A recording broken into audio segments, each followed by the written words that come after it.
Hey guys, I'm Nick May from The Business Brush. Today we're going to be talking about how to set up your painting projects for success. Stay tuned.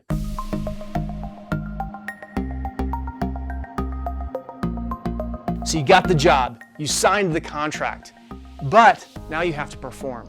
Now you have to make sure what you've put on your estimate actually happens in the house for the project. So one of the things that we do at Walls by Design, my painting company in Denver, is we make sure that we do a project review with every customer. Now, I've not heard of too many painting companies that do this. I know it takes more time to do it, but it helps us avoid problems. So our project manager goes out to the customer's house. We like to do this a week prior to the project, but after everything else that the homeowner is getting done to the house is already done. Because we've all been there where we're trying to start a project and the countertop guys haven't finished, or the trim guys haven't finished. So we are very clear on the front end with our customers to make sure that they get all the other subcontracted work done that they're doing in their house prior to us doing any kind of painting. Our project review requires them to meet with us, so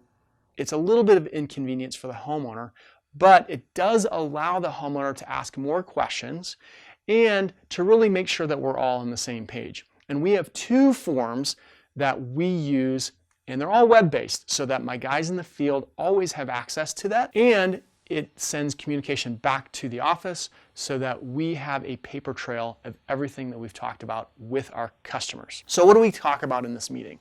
So a couple of things. We talk about things like, where are we going to start the project? Because if we're doing a larger project, the homeowner can have a little bit of anxiety of, oh my gosh, I have to get my whole entire house ready for you on day one.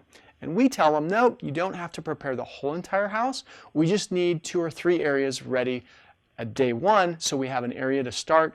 And then we tell them that our guys will communicate and work with them moving forward so they know what other rooms to tackle next. So what that looks like in reality is the homeowner will say, hey, let's start in the family room and kitchen. And so they just prepare those 2 rooms, like moving furniture, getting breakables out of the way and out of the room, so that when we get there, it's ready for us. There's nothing worse than getting to a project and nothing's been moved. That's one of the things we talk about. Now, another thing that we talk about is, where can we clean our equipment? Very important question. A lot of guys don't like to talk about these things, but if you wait until the project has started, either the homeowner might not be around, or the homeowner might feel pressured into something that they weren't necessarily excited to do. A few other things that we talk about is, how are we going to get in the house? That is on the first day and moving forward, because sometimes they don't live there, and so they need to get us access, and other times they live there and we need to make sure that they're not gone taking the kids to school, or they've gone to work and we can't get into the house. So we have to talk about all these things. Are they giving us garage code? Are they going to be there every single day? Are they giving us a key?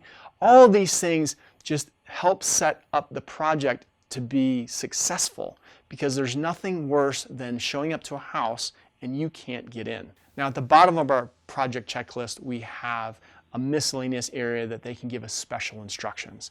So that could be where to leave equipment at the end of the day, or if they have a certain door that they don't want us to use, opening and closing. Now, I don't usually allow the customer to give us any special instructions on pets. We don't take any responsibility for pets. In the form, it actually has an area of, how are your pets going to be secure?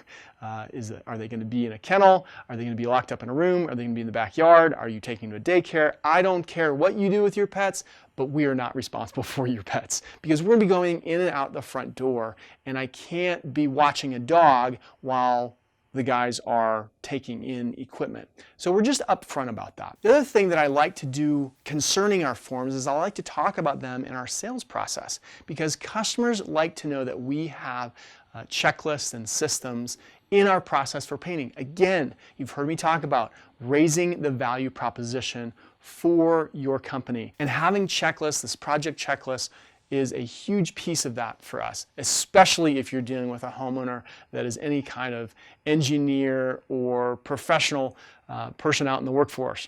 They like checklists. Now, the other form that we use at our project review is our project checklist.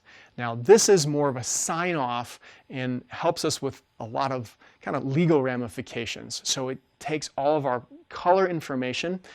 At this point, they've already met with our interior designer and gone through a process of helping to choose colors, but this is the meeting they actually tell us what colors we're going to be using on their project. There's nothing worse than having a customer think about it until like the day before the project is going to start. So we require this to be a part of that meeting, and they sign off in that specific area that they are approving this color. And if there's a change after this form has been filled out, we have a $25 fee just for the change, let alone if we've already purchased the paint. So if in an hour or 2 hours after we filled this form out, they call our office and change their mind, it's $25 per color. Trust me, that piece of our process has avoided a lot of problems over the last several years. So another aspect of this form is they are going to check off certain areas as a reminder of things that they're responsible for, such as it is they're responsible to remove window treatments. If we are not able to have a trailer there at their house, it's their responsibility to know that. If we need to move it after we've started the project, there's going to be an additional fee for them, pays for our guys to go out and move the trailer. Then we have some other things that they have to sign off on specifically. Damage to floors or any other damage that's in the house.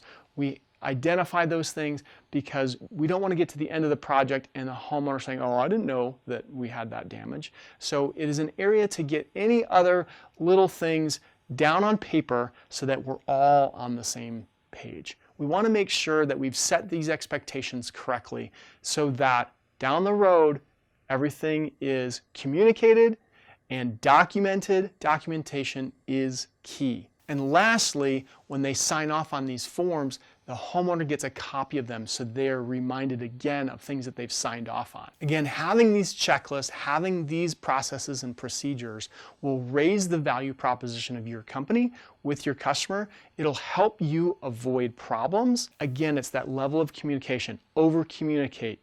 You want the customer to come back to you and say, all right, I get it. You've communicated enough. We like to get to that place. So in my next video, we're going to talk about how we close everything up with a bow and get out of the house and make sure that we're all on the same page on the completion of a project. Hey, thanks for joining me today. Would you do me a favor? Would you comment below or give me a thumbs up? Would you make sure that you've subscribed to this channel? Would you please share it on social media? If you've liked this content and you want to get more, you can also listen to our podcast, The Business Brush, on iTunes or Stitcher or wherever podcasts can be downloaded. Hey, thanks for joining me today. I'll see you soon.